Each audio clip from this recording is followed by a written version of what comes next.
see, what do we see in this picture here? We're going with respect to this list of materials, okay? This list of factors. Strength of material within the slope. Looking at this picture, does the material look competent? Yes. Huh? Yes. What make you think that it is competent? You see that, it's still hold the farm. It's still hold the farm of the excavator teeth bar. It still hold the form of the excavator teeth bar. That's the first thing you look at. Cool.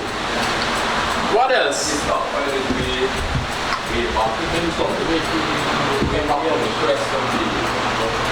Yes, the stockpile is so that has to talk about surcharge loading from mine infrastructure, is that so? Right. So you don't have any surcharge loading in this case, right? Right. Good. The material looks competent. So right away, you're a mines officer, you walk into this here, and you can, though you're not an engineer, you come up with some conclusions because you're training your mind's eye to risk. If you were to go into this site here and you see, well, the guys haven't put the surcharge, any surcharge loading there, the material looks strong, what other factor might be relevant here? I want you to look at this diagram, this picture properly. Surface water. No, I didn't see no surface water. You don't see no surface water? All right, let me see.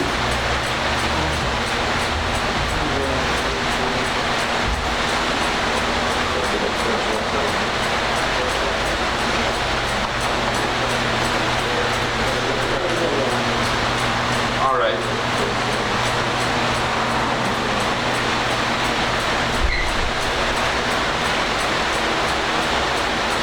One of the things that we miss, I mean, what we're doing here is an exercise in risk.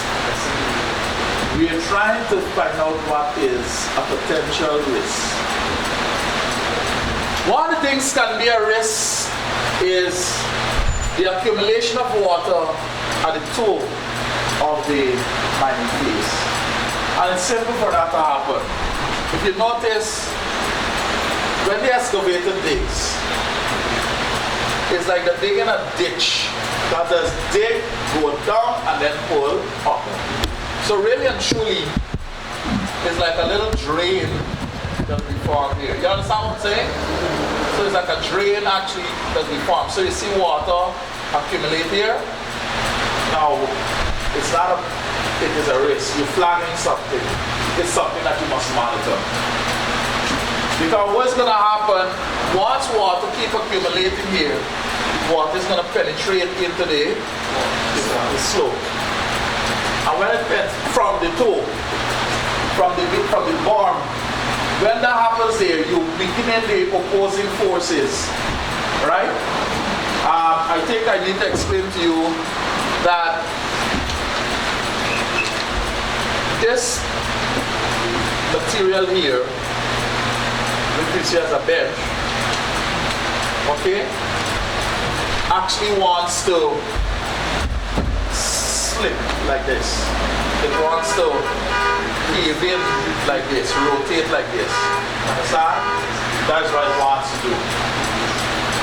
And the only reason why it's rotating like this is because there are forces pulling it back. Cohesive force, the berm, right? And so what happens if you if you put load on this block of material, for example, one of the things that people don't realize is that when you excavator got to walk up there, if the thing is too narrow, you're actually loading the face. You understand? You're putting load onto the face because The width is what is needed to spread the load of the excavator. Right? Force is, the pressure is equal to force over area. So if you have a small area, if this is my mining face, then I have a small area over which this force got to be concentrated. If I have a larger area, less pressure is exerted. You understand what I'm saying? So the wider the base, more safe. So one of the things you have to note is at the top here, is it too narrow?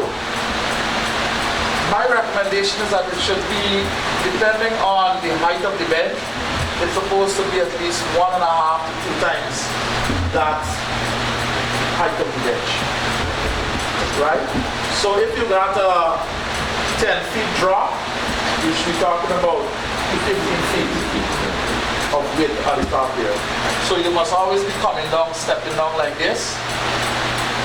This must be 1.5, this is 1. 1.5, 1. 1.5, 1. You understand what I'm saying? Okay? 1.5. So if this here is 10, then this here must be 15.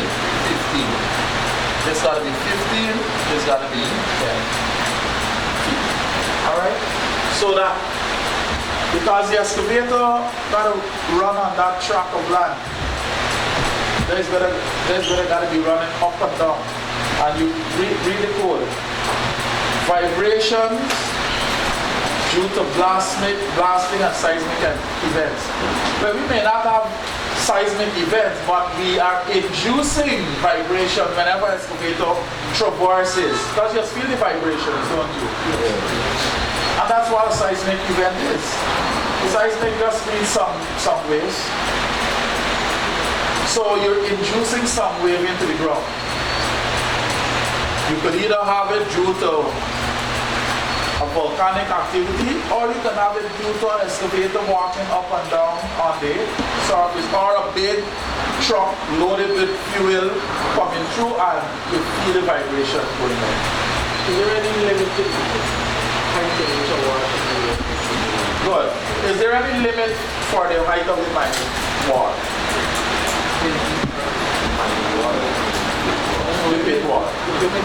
Now, I say, all right, let's answer this question.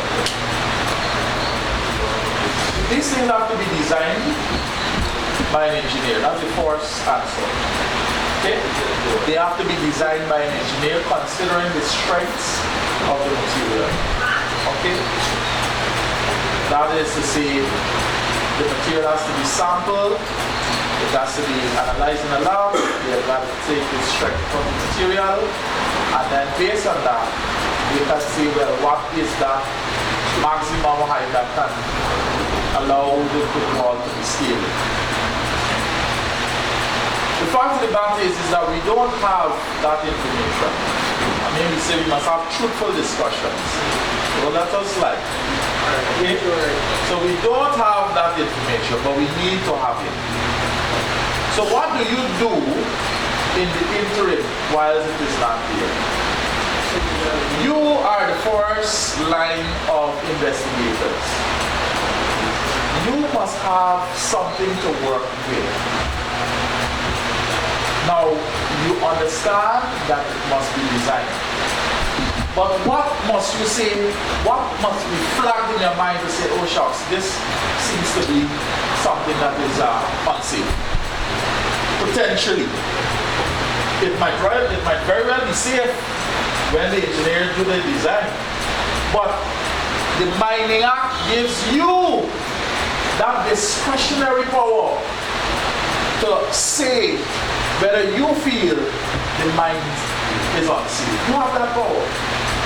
So you have to make a call when you're in the fields. You can't just say, well, we gotta wait till the engineer design it before I take action. It's right after a mining accident occurred in Tiger Creek in 2015, July.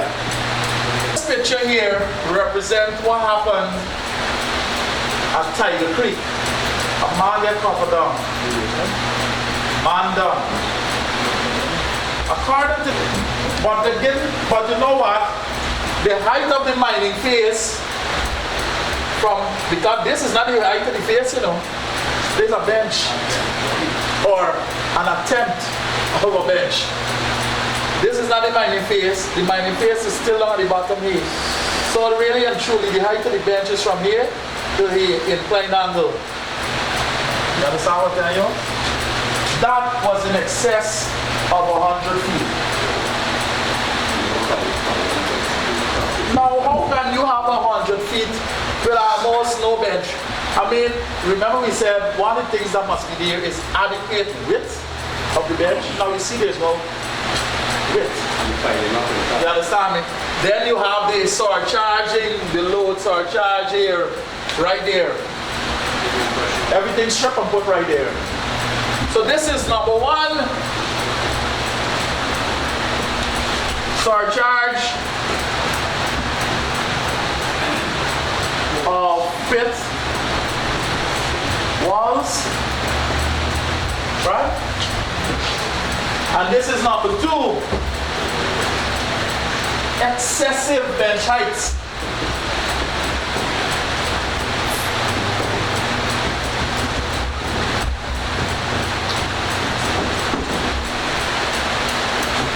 You could just skip those two alone as two factors that result in the loss of life. And you better believe it's these same two factors keep repeating in all their mining accidents. Do you agree with me? If you don't, let us examine. I don't talk while as many facts. Let us look at some occupational safety and health accident reports.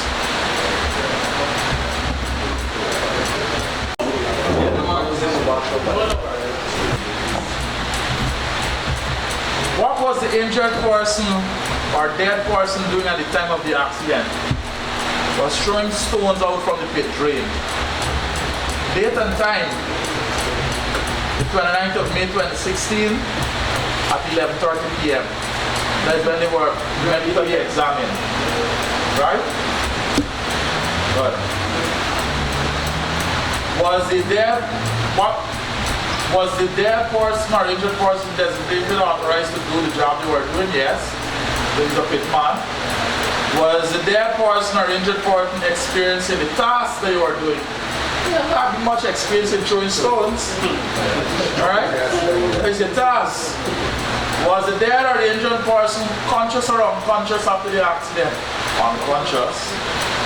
Summary. The deceased, this was the one that Major General Josing did the commission of inquiry in. The deceased, Reynold Williams, was the second of 6 children. He attended the primary school within the Maburugo area. And sometimes as mines officers, you don't even know these reports exist. Must go and ask Lewis to them because it will give you a sense of care. You understand what I'm trying to tell you? Pick up these reports and read them and understand why people keep dying all the time. You need to be aware of this. So it can motivate you. You know, a lot of people just look at me. I know enough of y'all start my name. You understand? I know a lot of y'all that be talking my name. But things like this here is what has get me going. This is me coffee. You understand? Because I just ask myself, what really going on? Why we can't, you know what I mean, show a little more steam in what we gotta do? We gotta show a little more steam in what we gotta do. That's all they ask you. Show a little more interest.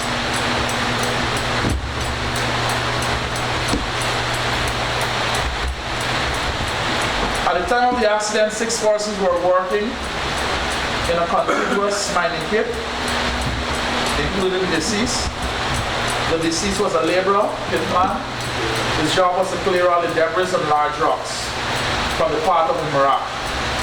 The accident was caused due to collapse of the southern wall of the mining pit.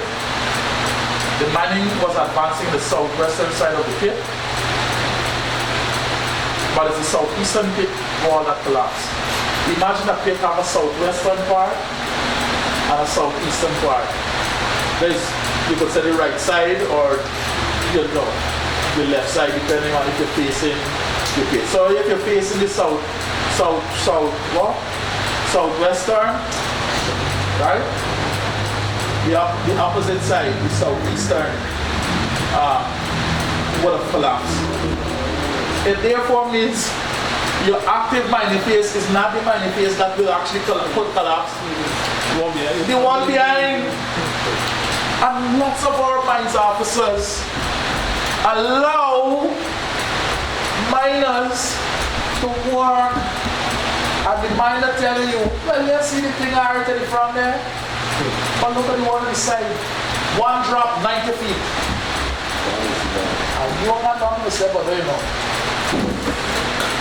You are not to say, but no. The supervisor will not to say about that. Nobody is saying nothing about it. But the people mind it. So these are things we gotta change these things or else people will keep dying.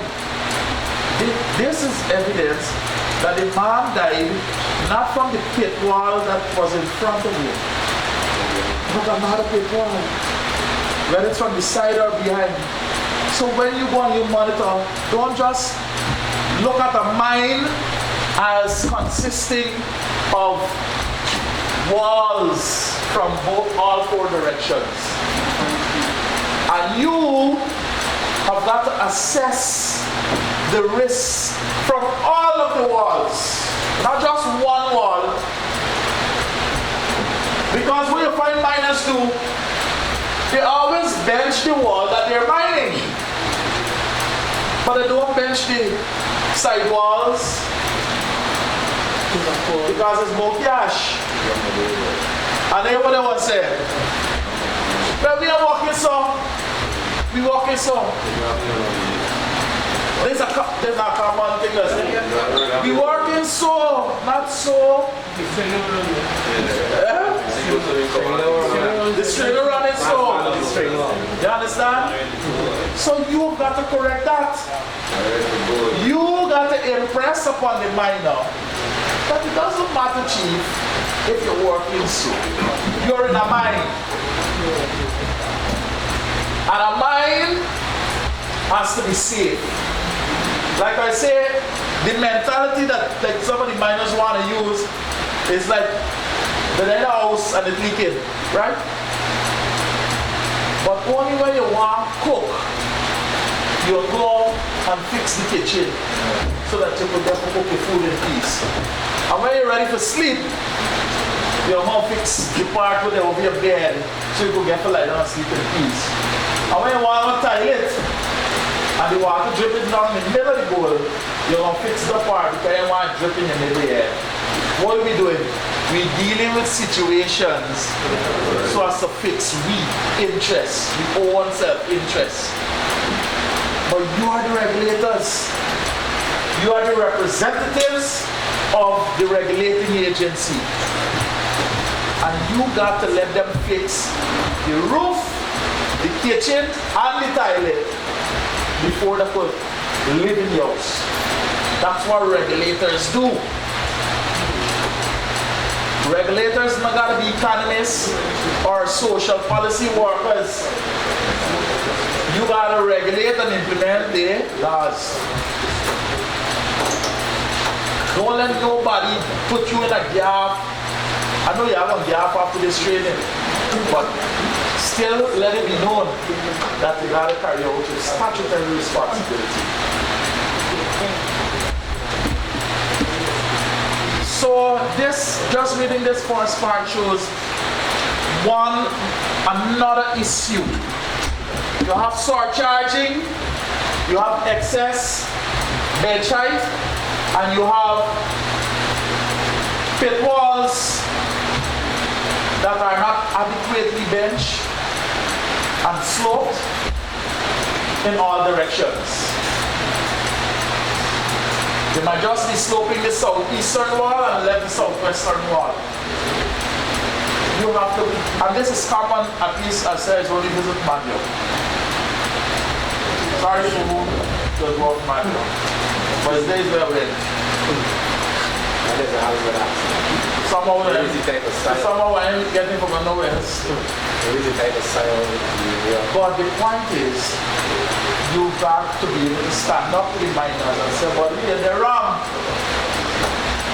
And you must be able to repeat that statement to the senior mines officer, or your district mines officer, or your mines engineer, or who is there, and don't talk it, write it, and keep a copy of your letter, and let them sign on it. So we could have a safe for Guyana. You understand? So that the persons, look in the news, man fall off scaffold and dead, one paper, another 2 weeks, another man fall off a scaffold and dead. If you had a safe for Guyana, and then the laws mandate that before these guys, contractors, tradesmen can be engaged in these activities, they come through with some recognized training from the institution, then that is the standard that have to be met before they can go on these things. So what you're talking about there is a good suggestion to solving a larger problem. And it's very, very relevant. And I agree with you 100% on it. Alright? We are the mining industry. We've got a mining school. That's our say for Guyana. And what we're saying, safety starts with every miner and every mine regulator. Alright? And so we have training for all of them. Here we are training our regulators. Then we have another set of training for the GMs. And then you have basic level training, introductory level training. We're all the operators, whether it's a jetman, pitman, whatever man, you can come and do a basic course, a 5-day course, an introductory course that incorporates into it occupational health and safety at mine sites. So when you would have done that, at least you would have had a base to work with. Alright? That's certification Well, the new recommendations that is putting out there talks about the mine managers, to be quite honest. It doesn't give no mandate to the other operators besides the mine managers. But our training, when we train the mine managers, like as we're training you, is that we enforce on them to say, look, you have a responsibility now to train all of your workers within your group, all safety meetings. And they're being liable if anything happens to them. And they're because they're liable. So it's like they now have a team to take care of. They have a duty of care to 4 or 5 guys. So they've got to take our videos, they've got to take our manuals, they've got to take whatever they understand and now try to convey that information in a very simple way to their colleagues so that the basic things must be followed. You know, there are 3 main things that keep happening all the time. And I'm going to show you some accident investigation reports. And we're going to see what are the common causes in all of these mining accidents. Whether it's Mousy, whether it's at Tiger Creek, whether it was this one now at Kuruni. If we are repeating theme, when you look for the past 2 years, what has been happening? I've done that research. And I found that one, you know, in 10 minutes you could hold a meeting with miners and drive home. What are the main things they need to avoid? The first thing they need to avoid is putting material on the mining pit at the edge. That is a killer. It doesn't look so, because obviously when they put the thing keeps standing up and mining could happen. You understand? So nothing happens, but in time something can happen. Because with extra load on the mining face, you are inducing stresses into the ground, additional stresses into the ground, which could cause phase failure. Alright? And that has happened in Mausi, that has happened in Quanrook on the 29th of May, and several occasions it happens. The other thing is the mining bench is too high, and the mining operator is too close to the mining. Come on. You know, this is another number one factor. Right? So, all you gotta tell people, how do you remedy something? Just change what you're doing. Rather than mining a 15, 20 feet, cut it down. The first thing, this is a trick that happens in the mine. This is what I always see when I go to Madio, and only Madio is here. Right? I hardly go anywhere else. Tailings pit. About 30 feet.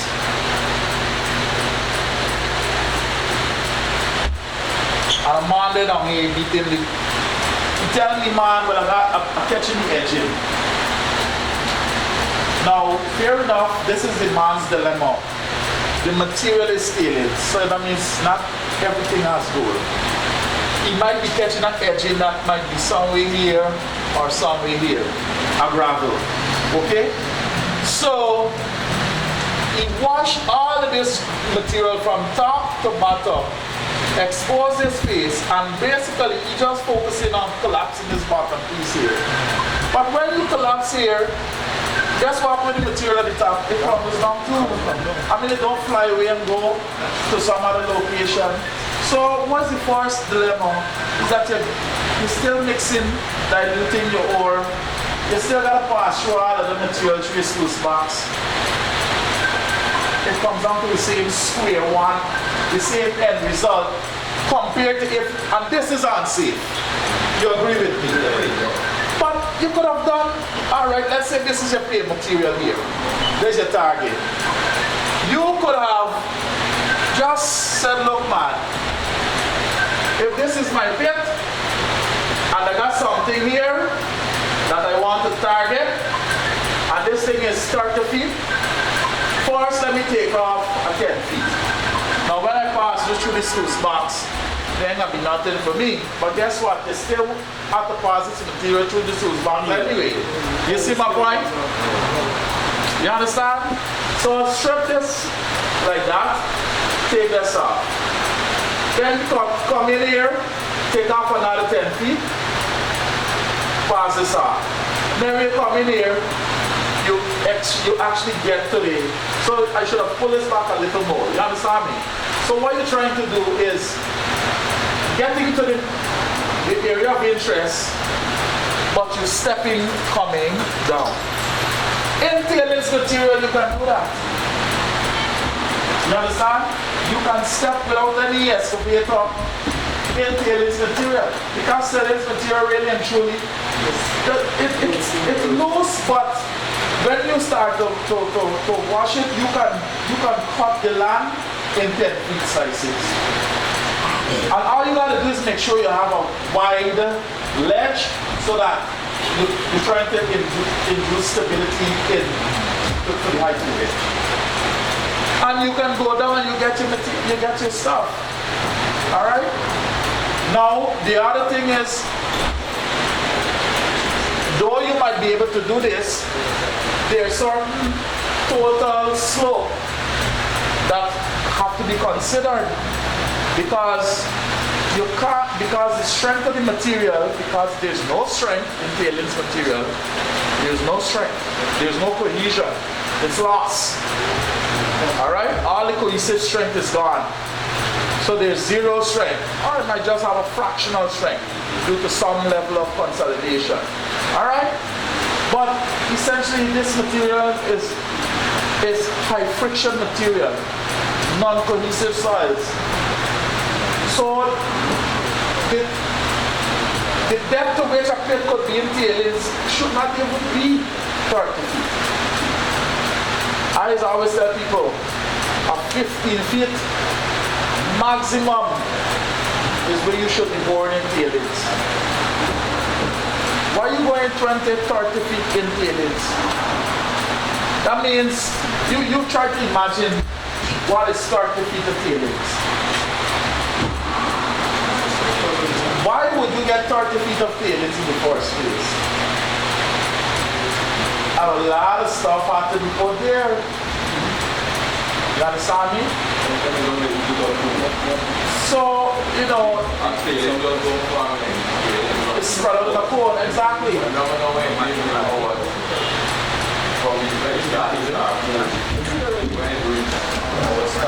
Right. So, all the Charlie man, all the interested in it, you show me what God brings up. Right. Say, yeah, you pull up from the fan, you pull up from the wall, you pull up from the wall. So, you just interested in bumping it up to you, digging a maracle and push up. Understand? Being interested in benching, spreading it up like so. If you got your own excavator, but happy.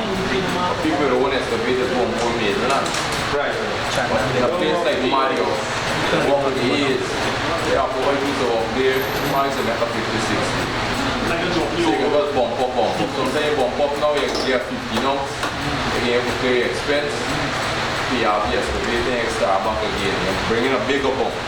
Exactly. And that's where the risk comes in. Alright? So I'm glad that you guys are fluent in what the risks are. Because you see where the risk lies. These are the risks. And you gotta stop it. You got the power to invoke Article 214 on safe mining operation. And then you could prepare to represent it in a court of law. Just explain to the magistrate just what you're saying to me. The logic is sound. I don't know why people don't frighten for the court. Just how you talk to me there, just you gotta tell the magistrate. Time pass, man. You gotta come out from what? You gotta come out from what you're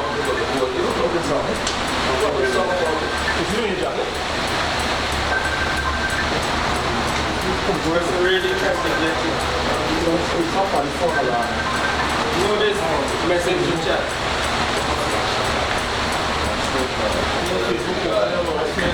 Mas ele é possível na segunda rodada. Todo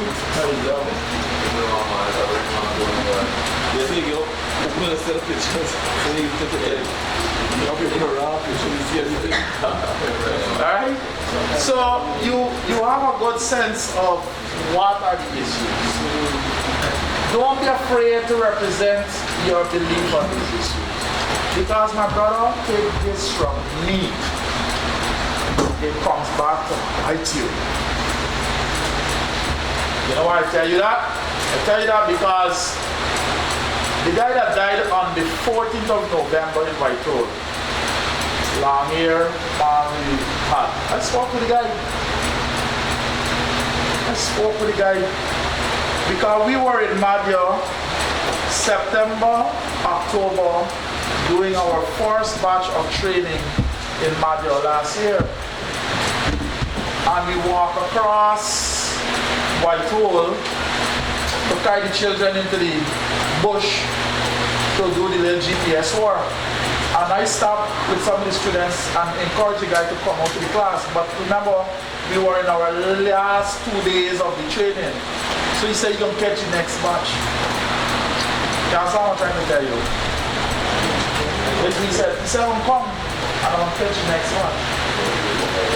Now, when we stopped, there was no mining at that time where the accident occurred, which is in a tailings pit. He was mining at a different location in Whitehall, right? But trust me, that is why mining school might not be able to be everywhere, but you are going to be everywhere, or most of the places.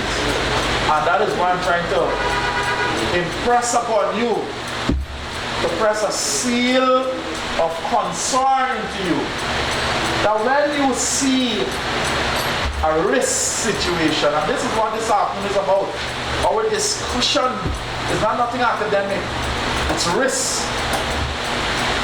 We're gonna see it and discuss about it. And many things we see, so we could talk about it, even abstractly, because we know we're talking about it. You understand what I'm saying? So,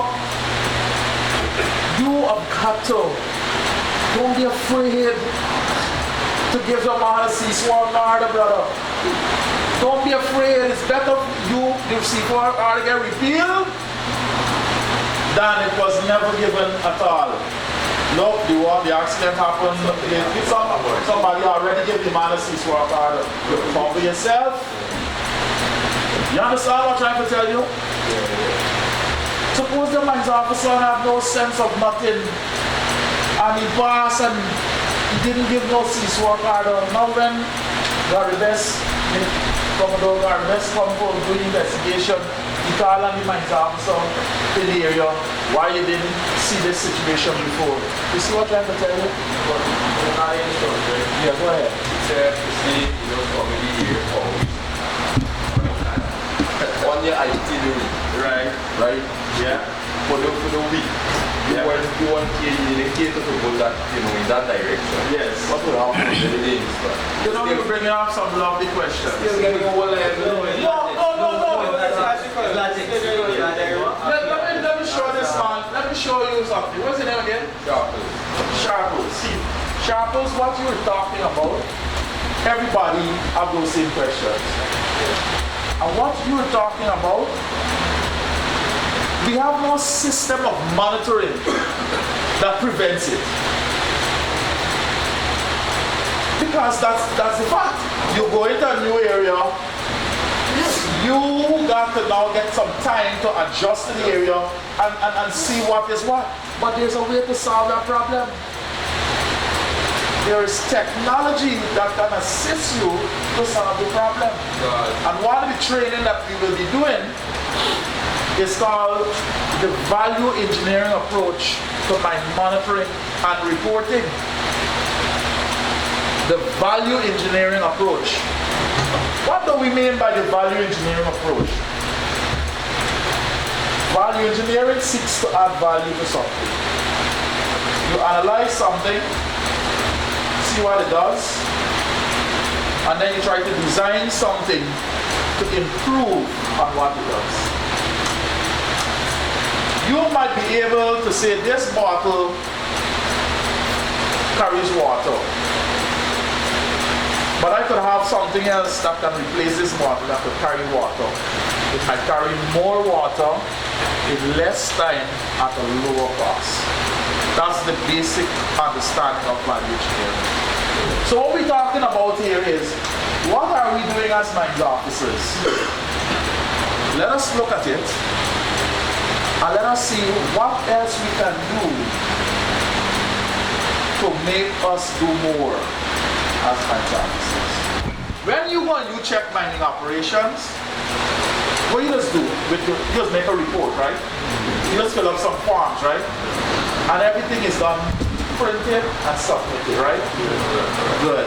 Nothing is computerized. Nothing is geospatially referenced. Nothing could be queried. Nothing can be manipulated. Agree? But that is where we lack it. Why aren't we able to transition from paper-based to electronic-based? You tell me why. Because we don't know how to, right? They got software that can do it. And we're going to train you and show you how to do it. So that QGIS, which some of you might be aware of, is a program that you can have, for example, when you go to do your inspection, you can have, for example, an Excel spreadsheet prepared where you can say, okay, this is the SD number, okay? Every judge has a unique SD number. So that could be our primary key. You understand? Our primary field. Then you can have last name, right? First name, right? Easton, right? Norton. Everybody follow me? Yeah. Action taken.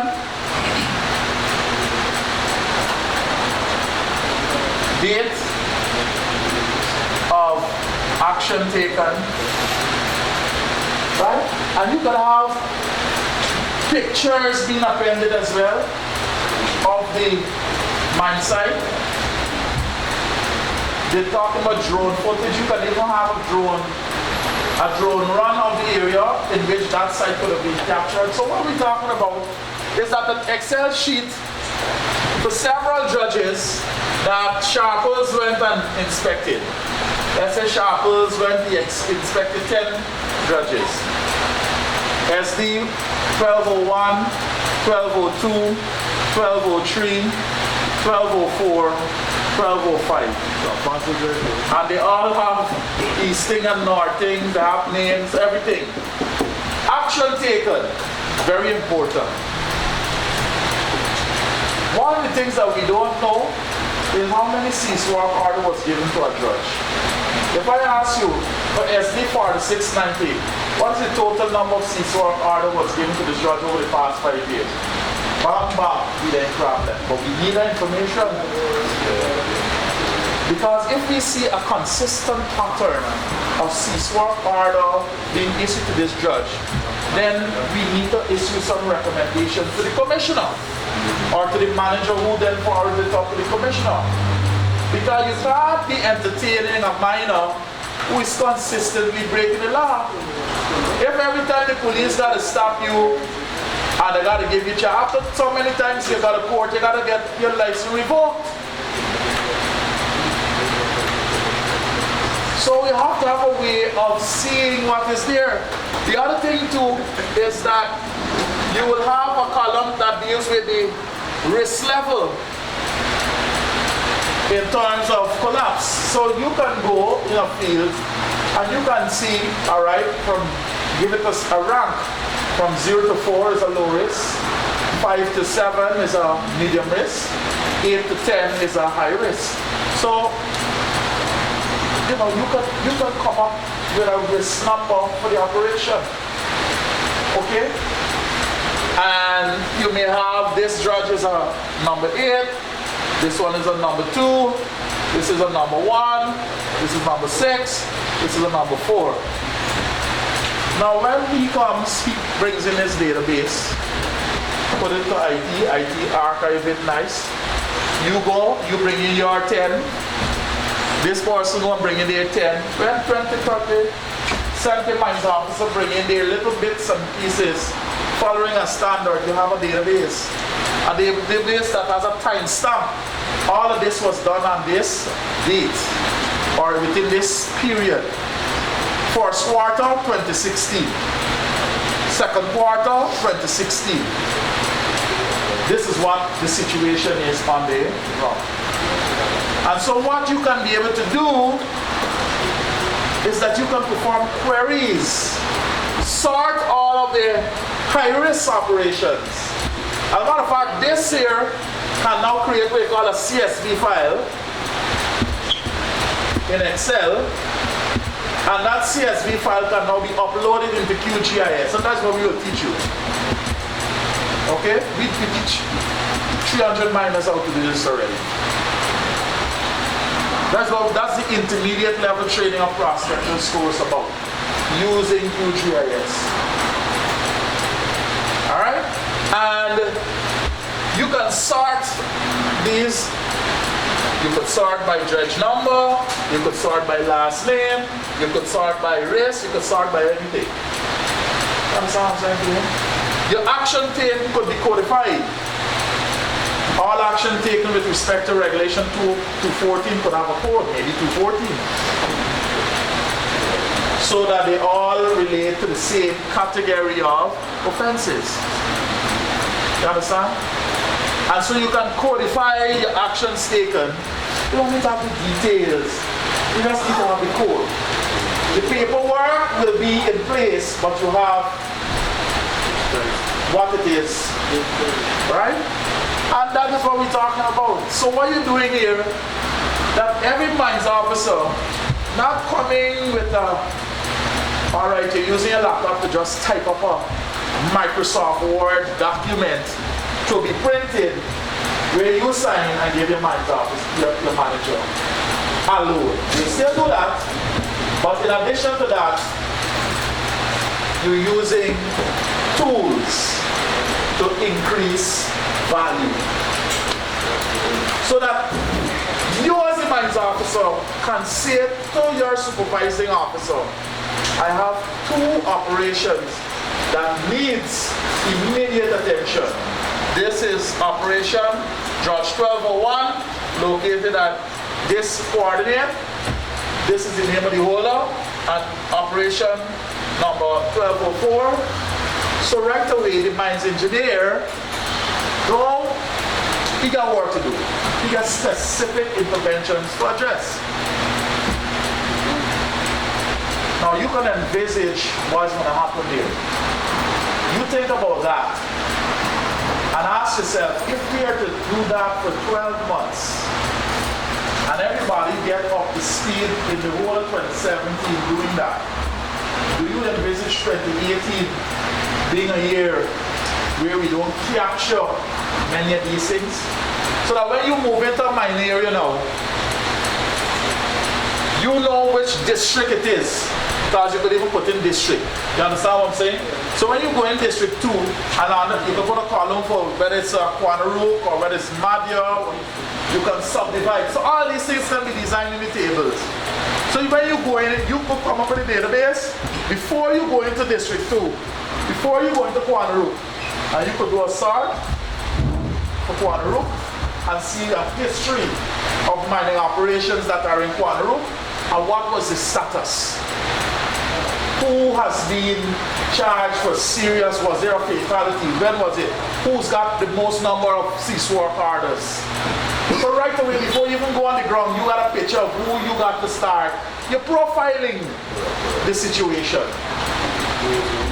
That's intelligence.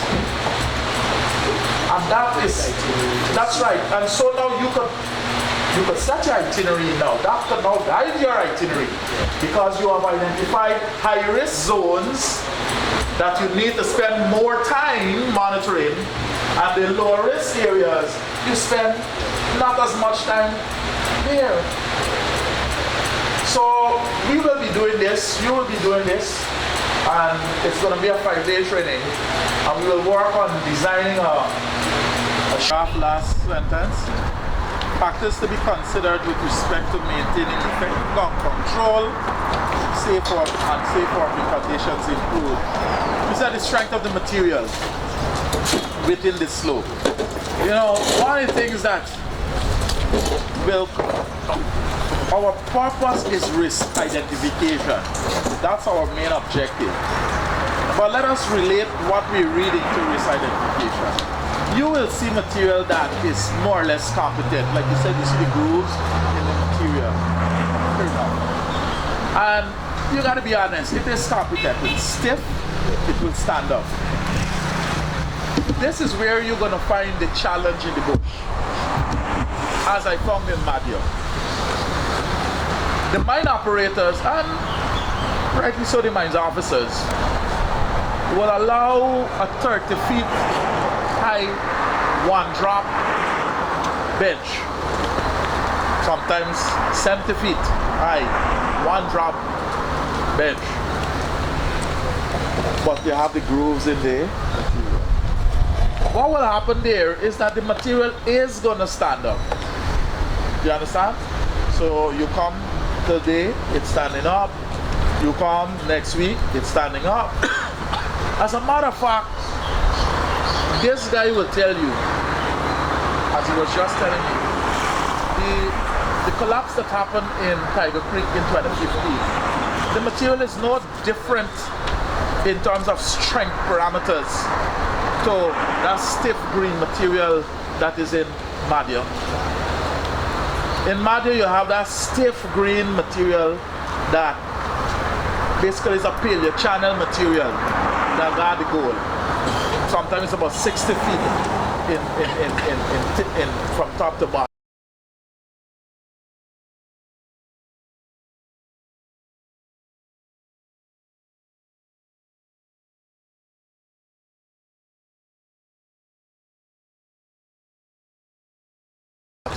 And that's what them guys work in. In Tiger Creek, you have a lateralized profile where you're seeing from the top of the hill the grade to get off these stones. You understand? Then they start cut down into the ground where you're exposing the mottle zone, which is the laterite mixed with a lot of clays, which is a kind of a lateralization process. Then you go into saprolite. The strength parameters of that compared, both of them, didn't you see the grooves in the material when I showed you the video just now? Because that's what I'm talking about, is that material I'm talking about. So both of them, bear in mind, here was my point. That material, they have grooves in it. And when you look at it, you say it's strong. But do you know is that same material collapse adamantite? That's the question to be answered. How do you then relate to a material that looks strong, that looks competent? Not all strong material will always stand up. Heights of the bench affects whether the material will stand up. And that's the change that we must understand. There are several factors that affect, because more height is more unit volume self-weight you have. And the material will want to collapse under its own weight. As relates to the material, I think the only compression we give it to the the strength or the stability of it is the height of the bench here. The height of the The bench. height of the bench here. Yes. Because regardless of what material it is, you still got to clear The top, the storage charge. the top of it. That's right. Regardless of what material. That's right.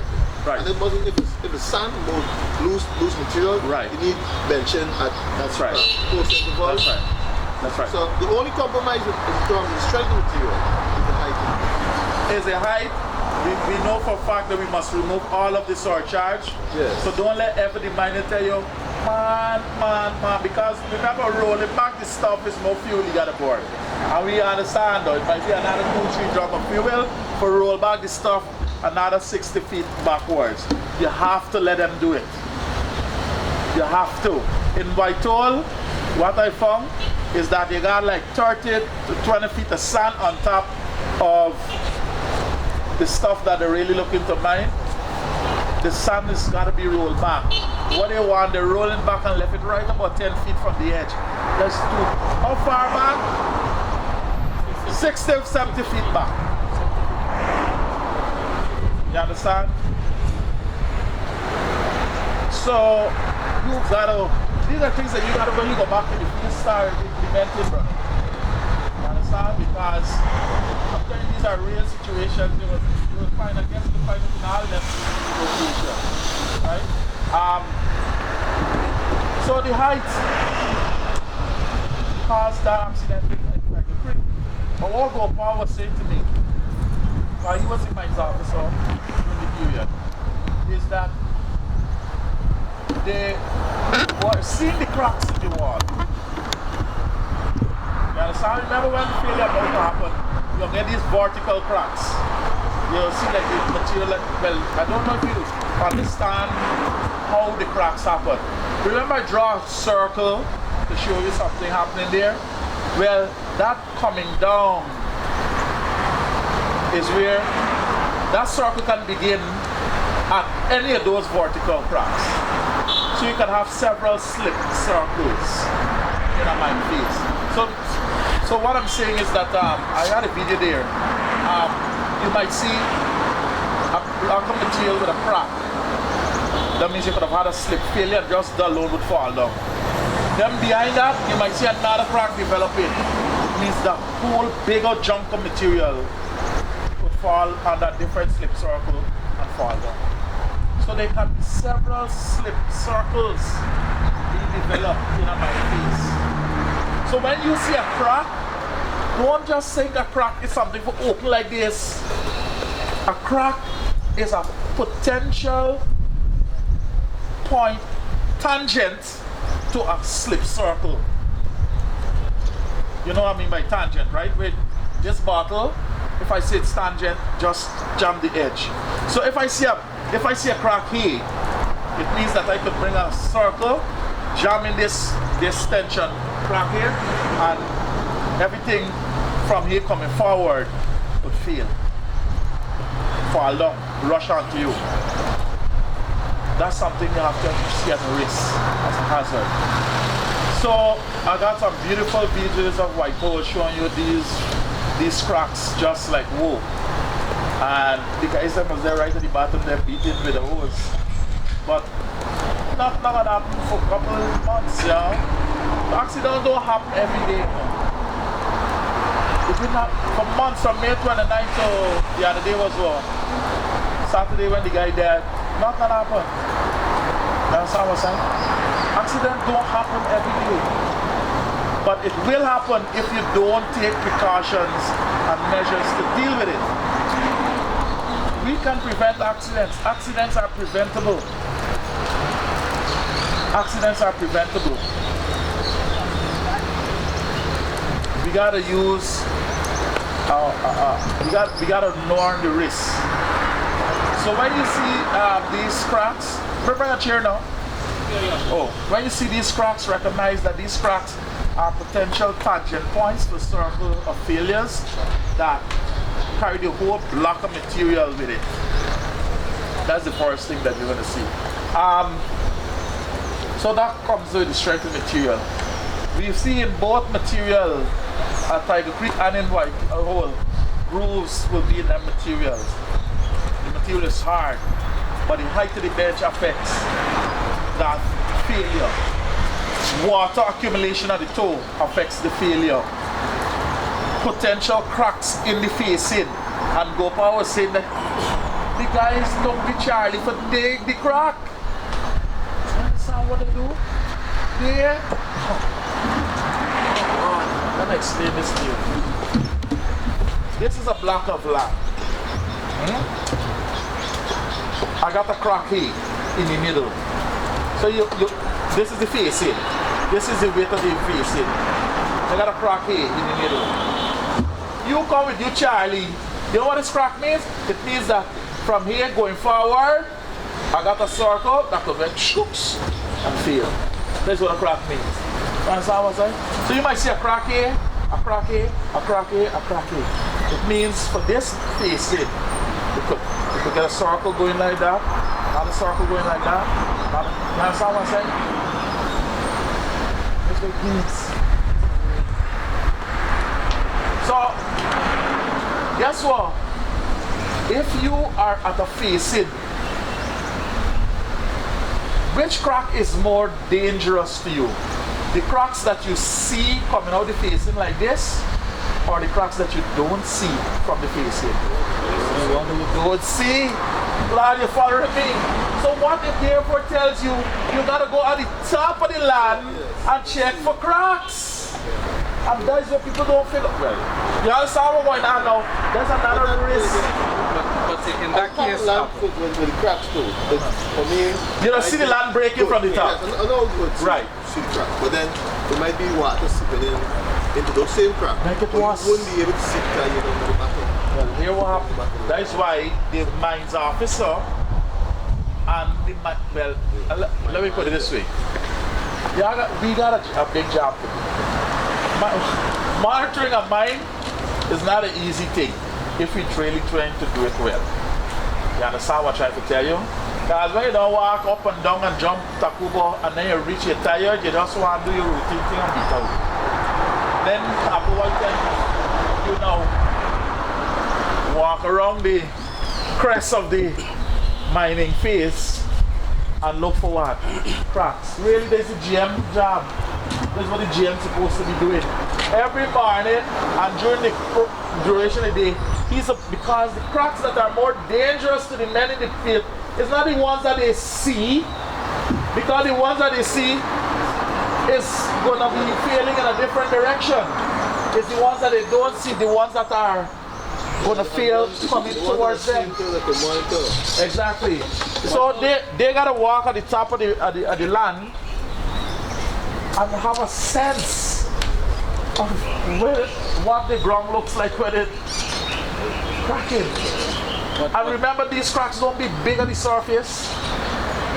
after the case in Tiger Creek. Yeah. The crack wasn't on the crest. Picture the crest is very, very hard. The iron kind of. Well, in our case, you wouldn't see that. There were no crack on the crest. But what they did the day before, they dig up the crest, Right. which was got his big boulders. Right. The And that's The night before they had a rainfall. And that's so The quick. morning, they noticed the vertical crack on the field, workers and gear. So they send the excavator up to walk on the bench to dig this crack. So when he was digging the crack, the top didn't fall out, it was just a cavity fall. Right. And then about 2 hours after, when we were trying to retrieve the guy, then the top fall. So it was like two falls. Two falls. Mousy is a crack.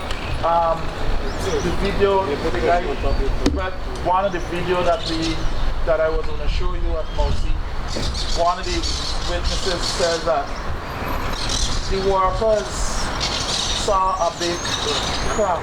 They already what it, and they tell the GM got a crack, and the man keep walking, and he dead. The GM dead. Good. He's the last one to find. You understand what I'm saying? These are simple, apparently simple clues, causes that affects significantly on the failure. Yeah, brother.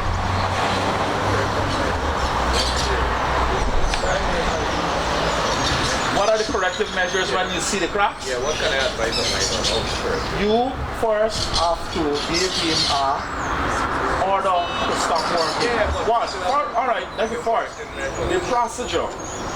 You see cracks, it's potentially dangerous. Immediately, you give him a cease work order.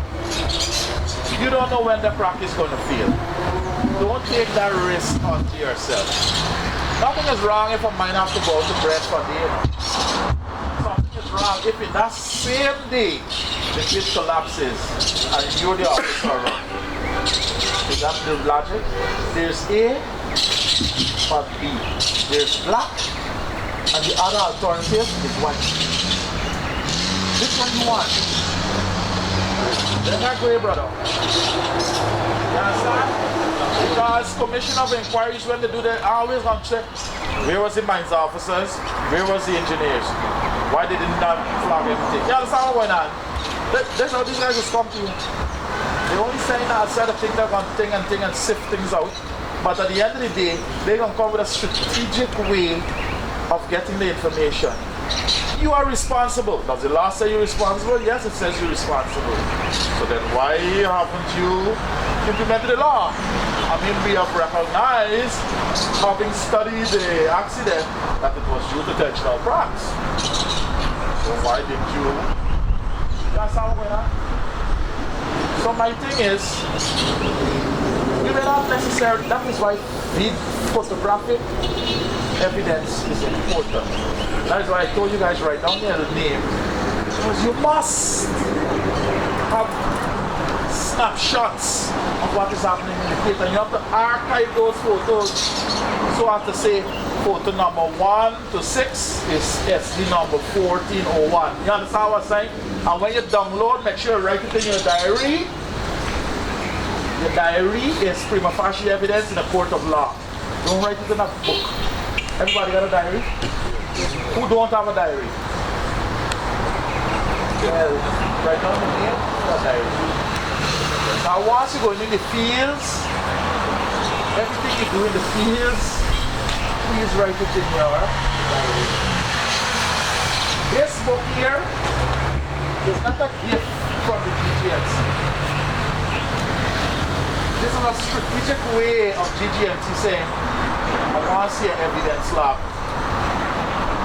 When you gotta go to court, let us see the officer's diary.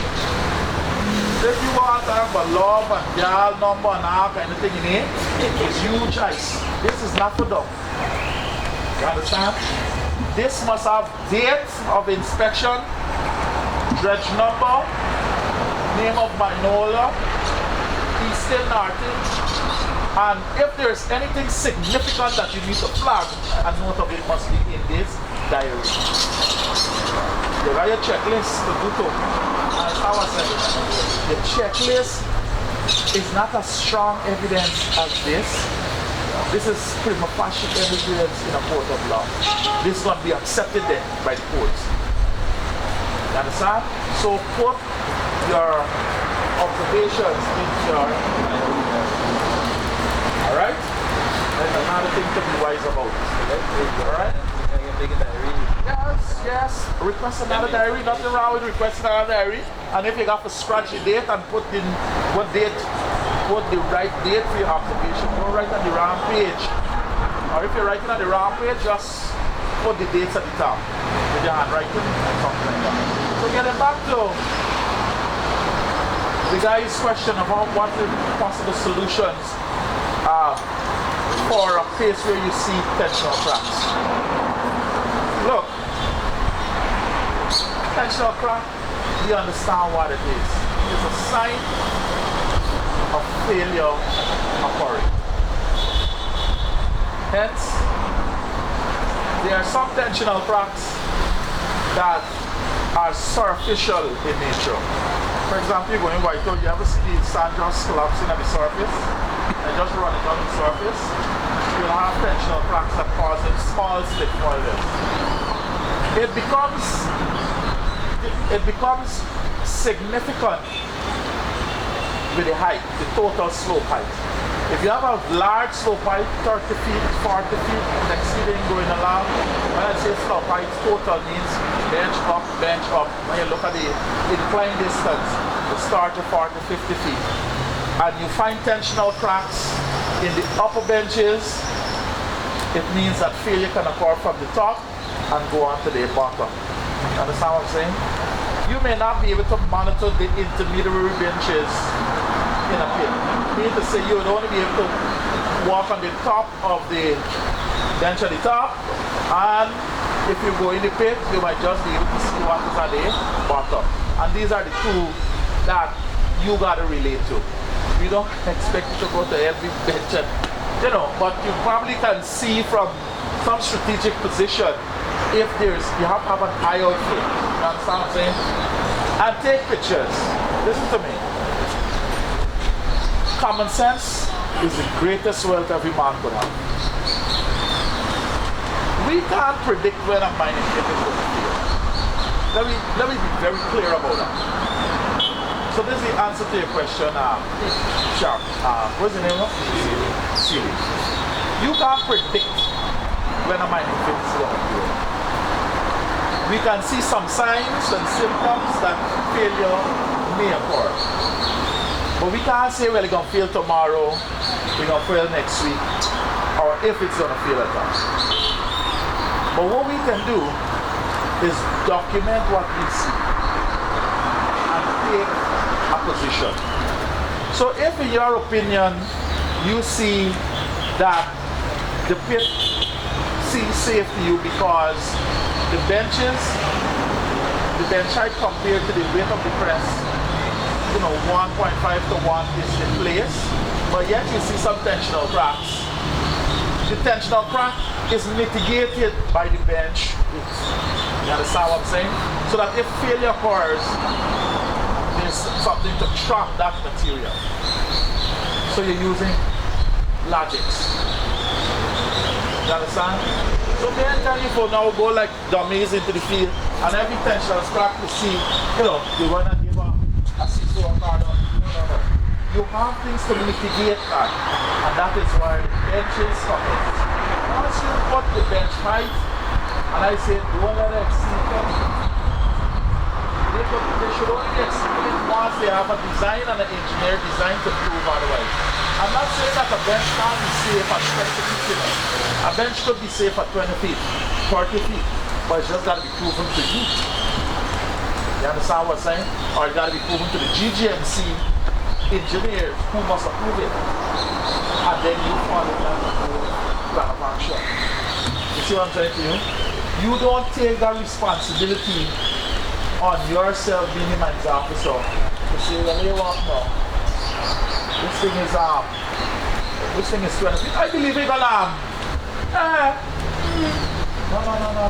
You know what basis you're saying these things? we have the engineering competence to make that decision. If you don't, well, don't say nothing. You understand? Just say what you're supposed to say. Boss man, here now. I am guaranteed as the officer and the block A position. And I have that discretionary power to say to you that this thing here is unsafe. I'm saying to you it's unsafe because I'm seeing your bench height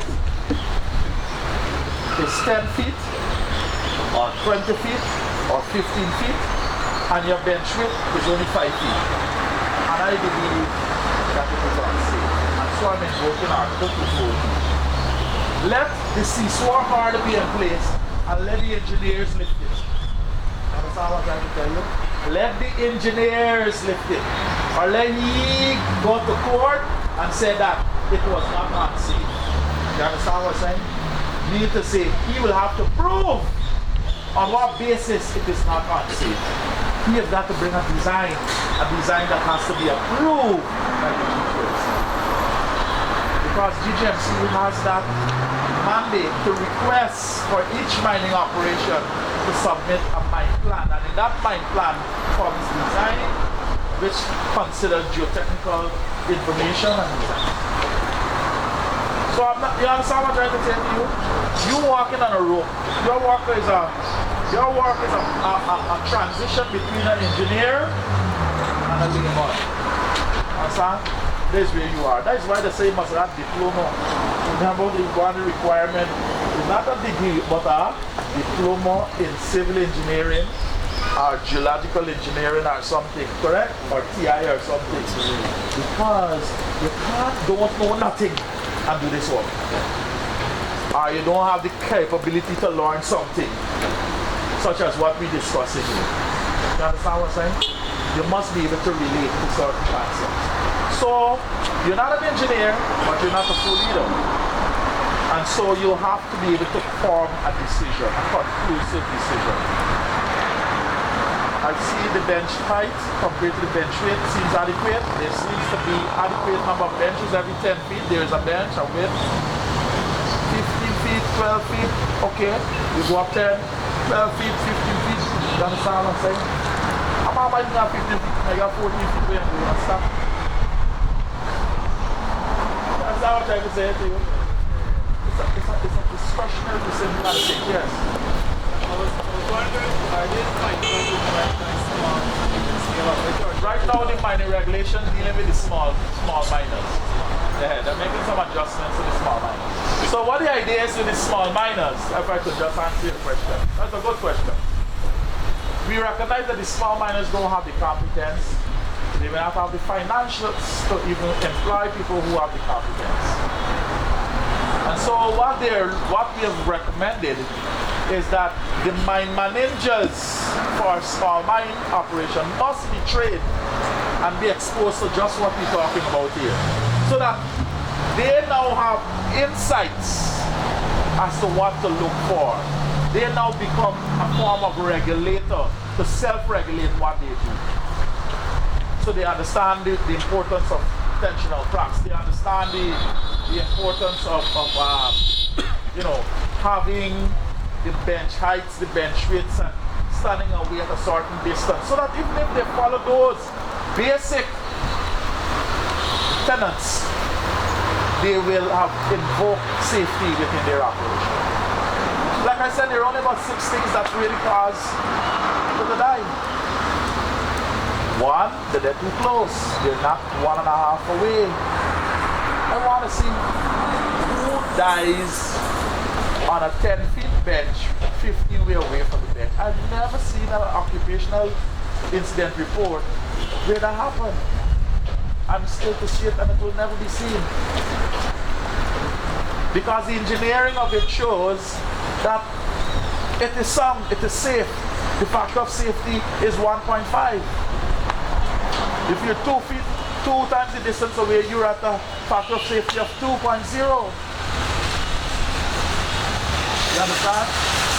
But when you're talking about 90 feet bench, oh my God.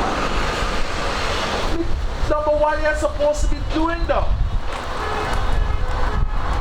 Come on.